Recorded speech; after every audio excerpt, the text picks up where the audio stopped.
Greetings, welcome back to the channel. Today we're going to talk about new arrivals, new jazz, some records that are new to me, and also talk about Blue Note visual grading.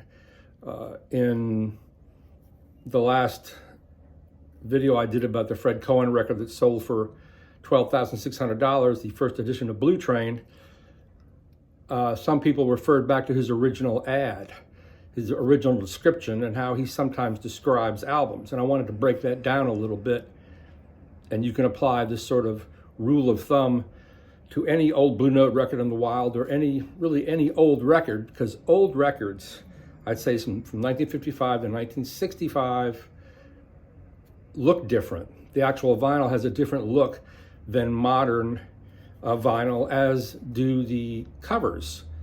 Particularly the old Blue Notes. That's part of what makes them such masterpieces and part of what makes them so valuable. But I wanted to talk about a few records that I've just picked up and that have just come in. Some of these I've bought. Some of these I saw on Instagram, such as this record by bass player Nicholas Krolak, Voice Equals Power.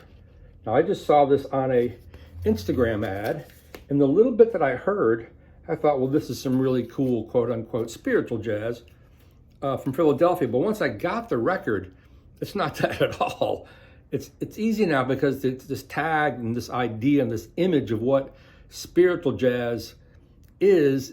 It's so easy to tag as that thing, whether it's Alice Coltrane or latter period John Coltrane, stuff that's swelling and sort of reverberant and sort of peaceful, like anything by Matthew Halsall sort of falls under that banner.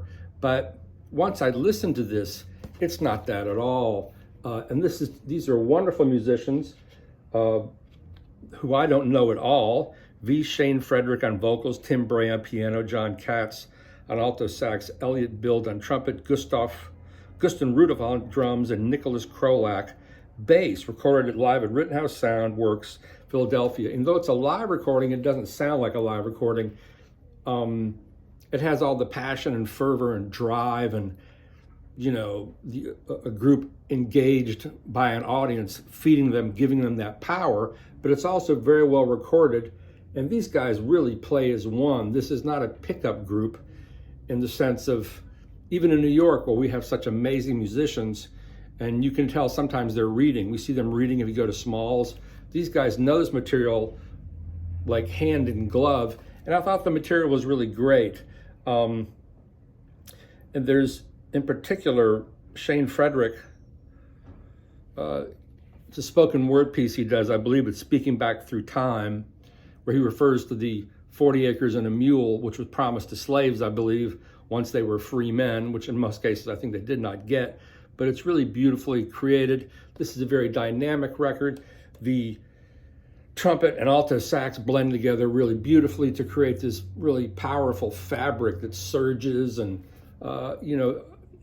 it's very engaging from start to finish, and I think you would really dig this. I'm sure if you go to his website, you can probably hear some sound samples. Nicholas, Nicholas Krolak, Krolak. And I believe he told me he has released 2 albums at the same time.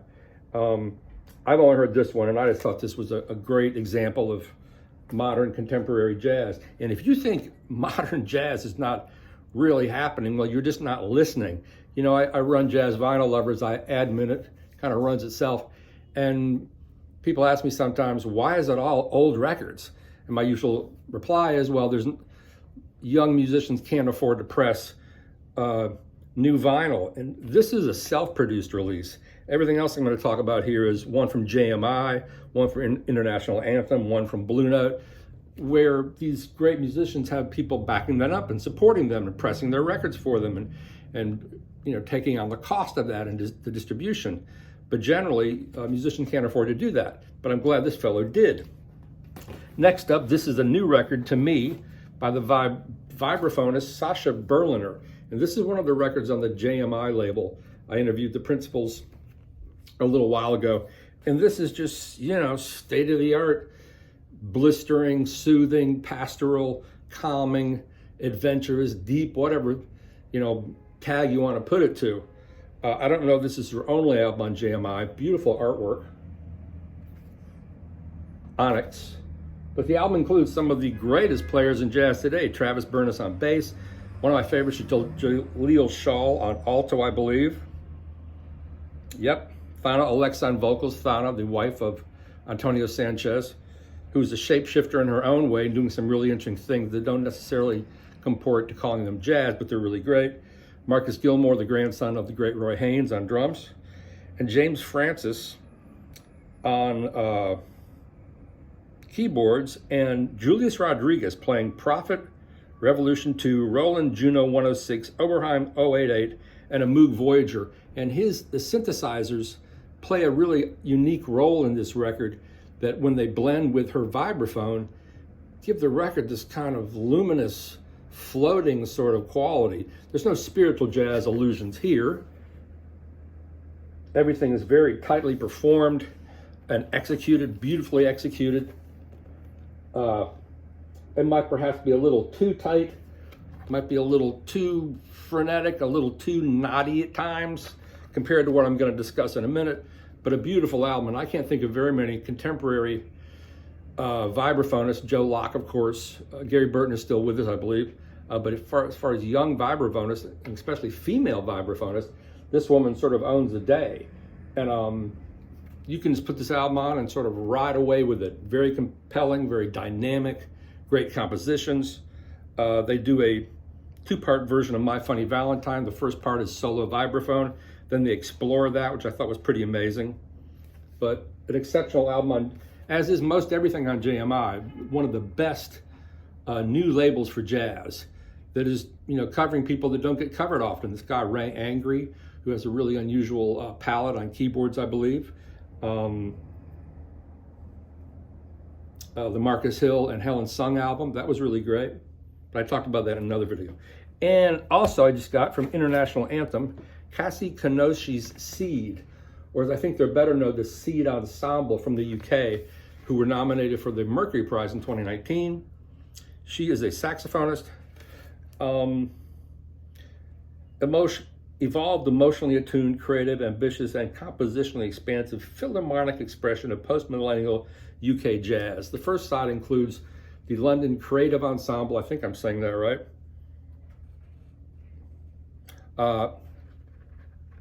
which gives the album a certain breadth, but it also, along with the jazz musicians on the record, tends to sort of at times turn it into more of a chamber record.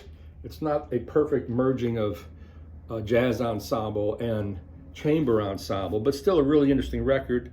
Where are the players? Trumpet, trombone, tuba,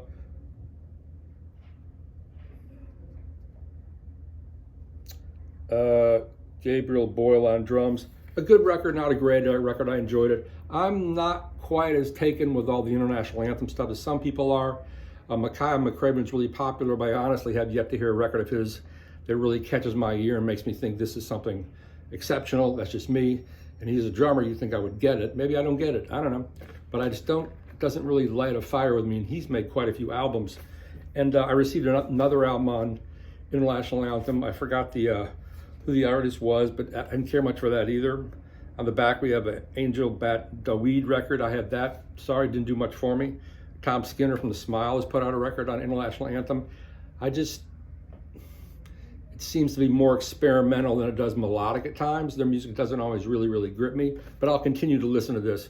And I think it's great that it's being released in the US because there's so much great music coming out of the UK in that jazz world there, and it's hard to find here. Even if you buy it on Bandcamp, you're paying quite a bit in shipping. So it's great that International Anthem is bringing in more of these artists. Then sort of a flashback, Far Out Recordings. It's doing a lot of really interesting reissues. Just reissued the 1980 album by Herto Pascal.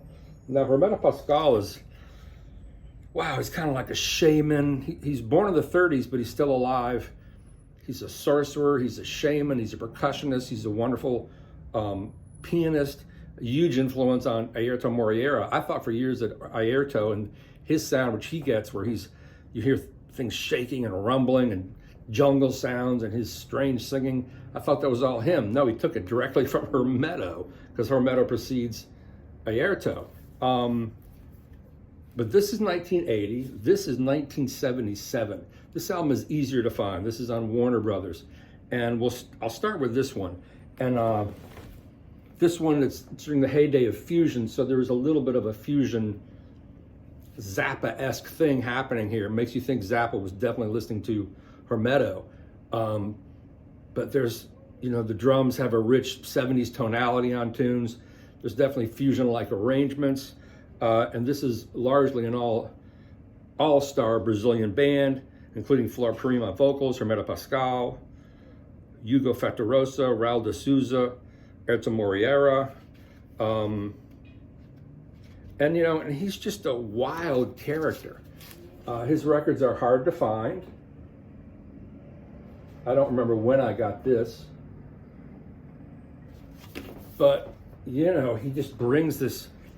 It's like you're hanging out in the Amazon rainforest with this guy. It's so evocative and unusual textures and strange guttural sounds at times. There are also times of absolute beauty and tranquility and what we think of as something near bossa nova with beautiful Rhodes playing.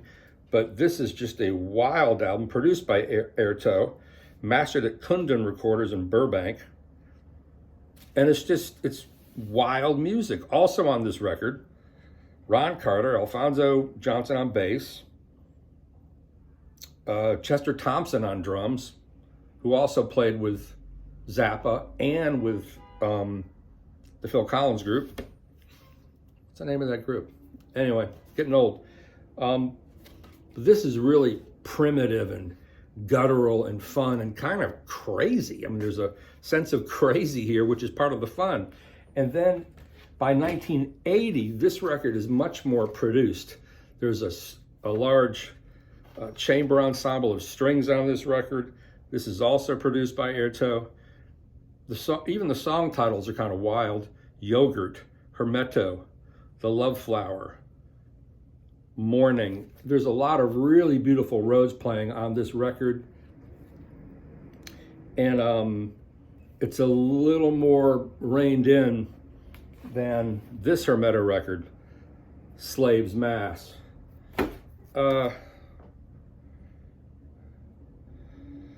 It's like half strings, half crazy, half beautiful Rhodes playing.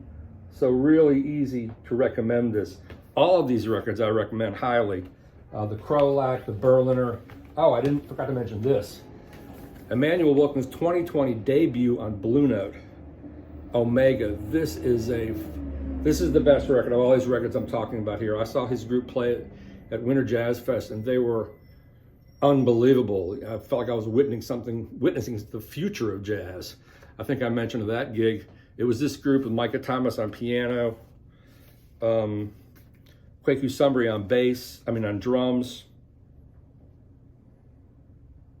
But it's the same group I saw at City Winery, and in addition, accompanied by two Indian female singers. I believe they were Qawwali singers, who just added a whole new dimension. It was just, it was incredible, really. It was an amazing performance. And you can hear the genesis of that on this 2020 record. It's sort of written in a suite, side A, side B, side C, side D. And this is, in all intents and purposes, a real group. Similar to the Krolak group, these guys spin on a dime. There's incredible ferocity here, incredible beauty, tranquility. He's an amazing alto player. Sometimes he recalls the beauty of like a James Spaulding. Other times he's got that searing, visceral edge like Coltrane. And each musician is just fantastic. This is state-of-the-art contemporary jazz. I think I may like this better than his sophomore album, The Seventh Hand. This sounded more like what I heard live, and it just takes you on a real journey, and they play so incredibly well together. It's almost like hearing, five hands and one brain. Just a phenomenal record on Blue Note. Emmanuel Wilkins.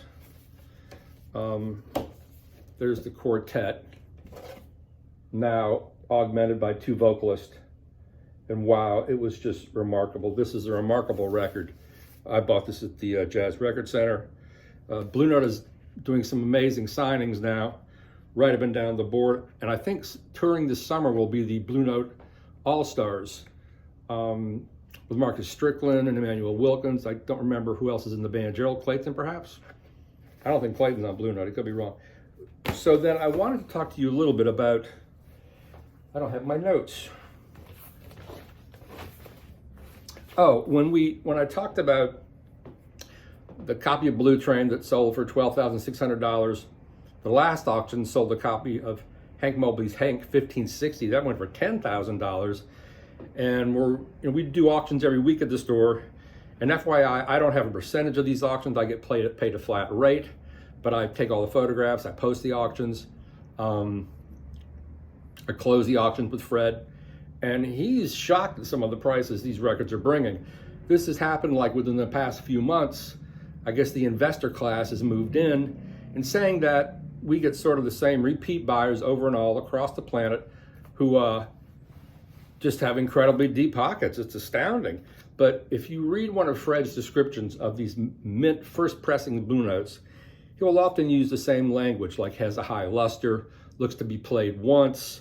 He repeats that often because, I see these records that Fred posts, and they are in mint condition by and large. The ones that start at $1,000. And anyway, there are bullet points you can use to visually gauge these records. Clarity of label, condition of jacket, vinyl luster, spindle wear, and lack thereof. These records, if I just talk about the jacket first, like that Hank 1560, when you hold one of these records, it's from the late 50s, early 60s, something that's over 60 years old, and it's in mint condition. The colors jump at you. The texture of the album jackets has a smoothness. Laminate on these old records is not like laminate today. The laminate today is much heavier in some way. Then it's more transparent and it's smoother. And the stock on the jackets is different. The jackets, I would say, they're definitely heavier and stiffer in a way. And the photographs I post for the auctions are absolutely untouched. I don't edit them in any way except to straighten them. And I use my iPhone 14 Pro to take these photos. And for a while I was juicing up the back covers, but the white balance is not good on the iPhone, so I stopped doing that because often it would overexpose parts of the jacket that had more light. I take them in front of a big window. So just so people know, I don't do anything to these photos.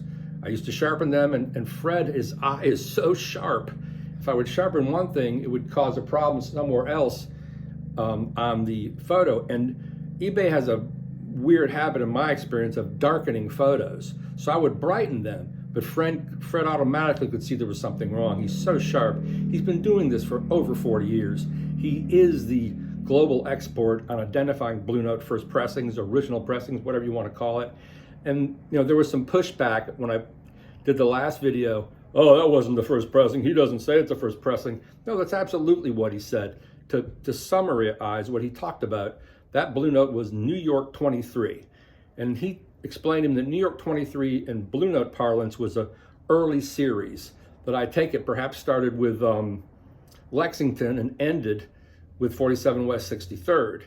And Blue Note, the Blue Train 1577 is, he says, the end of the series of NY23 on the label. And since that's the last one,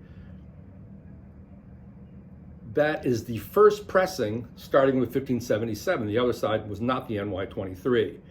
But I got so much pushback and, people essentially challenging Fred, And as I responded to one guy, let's see your 40 years of selling Blue Notes. Let's see your book. Where's your store? Where's your global reputation? He is the bar, the marker for jazz auctions. He's been doing this since the 80s. He used to send out these little mimeographed pamphlets. He'd send those all over the world, and I don't know how he did the bidding then, but he has built up a reputation based on honesty and trust and accuracy. So end of story on that. Some people also said on the most recent auction, the $10,000 Hank Mobley record, Fred often says, looks to have been played once. And one person online said, oh, that means played 20 to 50 times. If you, and this is one of the markers of an early pressing Blue Note, the vinyl does not look like vinyl today. Vinyl today, you can see all the grooves. It's very clean. Those records from the late 50s, early 60s, you can't see the grooves. And Fred uses the phrase, has a high luster. It says that because the surface of these records is luminous, as if it's been buffed, like you would clean silverware or copper or brass, and it has a high gloss almost, but really a luster, a richness. And that's how these vinyls look. They sort of shine, they sort of glow on the surface, which makes it even easier to see if they've been played. Any imperfections, any scratches, any marks, anything, those little weird bubbles that sometimes pop up on early pressings in the late 50s, early 60s, all that would be readily apparent because those records do not look like records today. I don't know when they began looking different. I seem to think in the 70s they just generally look like the same way they do today, but those early Blue Notes do not look like an average record. The surface is very luminous, is the only way I can say it. It has a luster. So if there's a scratch on it or a mark, you'd see it right away. Another thing to look for is the label. The early Blue Note labels, because they're white labels, if they're unplayed, they have sort of a chalkiness to them almost. You can see the texture, which isn't supremely flat and processed like everything is now, because everything is so computer controlled. You know, those records are almost made by hand. I mean, they're stamped, but those labels have a chalky quality. They're super, super white. And in addition to that, you will see spindle wear. If somebody's played a record, especially a Blue Note with that white label and that sort of thick, chalky texture that the label has, if they played it 20 times, unless they're absolutely perfect in setting the record over the spindle, you're going to see spindle wear. That's one of the most obvious determinants of a record that has been played a lot. Now, there can be a lot of spindle wear, and it might not be damaged, but it will have been played. It's funny, the story the other day, Fred was showing me some record, showed me the label, and I thought I saw a spindle mark. And he said, where? Like, show me. He was a little pissed. And it wasn't a spindle mark. It was a trail of blue ink under the surface of the label. So, you know, you can readily see that on these old recordings, really on any recording. If a record's been played 20, 50 times, there will be spindle wear. It's just a fact of life. Of course, the condition of the jacket has to look pristine. And as I've already said, if you look at one of these old Blue Note covers, not so much with Prestige or Riverside, they weren't produced with such an extreme level of care. The Blue Notes just, they radiate a beauty. The colors are so rich. Somebody said the colors they use, the ink is probably toxic most likely, but boy, is it beautiful to look at. So we have vinyl luster, condition of jacket, clarity of label, spindle wear. So these are all markers that I see on every one of these recordings. I've been doing Fred's auctions really ever since his wife passed, right before COVID. His wife passed away like practically overnight. So I've seen, you know, hundreds of these records, and it's astounding. It's a privilege for me to see these records. So I hope that gives you a little bit of a tip on what to look for on how a mint Blue Note first pressing should appear out in the wild, should you ever have the opportunity to see one. Thanks for watching. Please like and subscribe. See you later.